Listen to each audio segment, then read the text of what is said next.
என்னோட ஸ்டைல்ல மட்டன் பிரியாணி எப்படி செய்யலான்னு பார்க்கலாமா?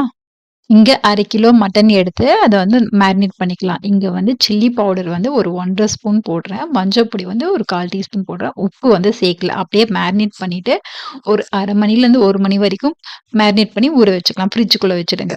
அதுக்கப்புறம் பிரியாணி வந்து நம்ம தாளிச்சு விட்டுடலாம்.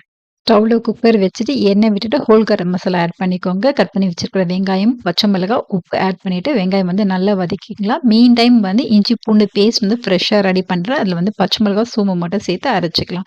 இங்க வந்து வெங்காயம் வதங்கின உடனே கொத்தமல்லி, புதினா வந்து சேர்த்துட்டு, அதுக்கப்புறம் தக்காளி, மஞ்சள் பொடி சேர்த்து தக்காளி வந்து நல்லா வதக்கிக்கலாம்.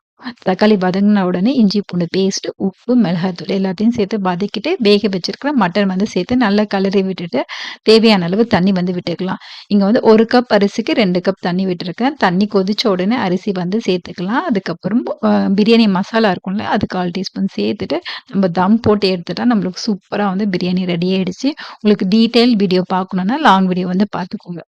சிம்பிளா வந்து என்னோட ஸ்டைல்ல மட்டன் பிரியாணி வந்து ரெடி ஆயிடுச்சு. தேங்க் யூ ஃபார் வாட்சிங்.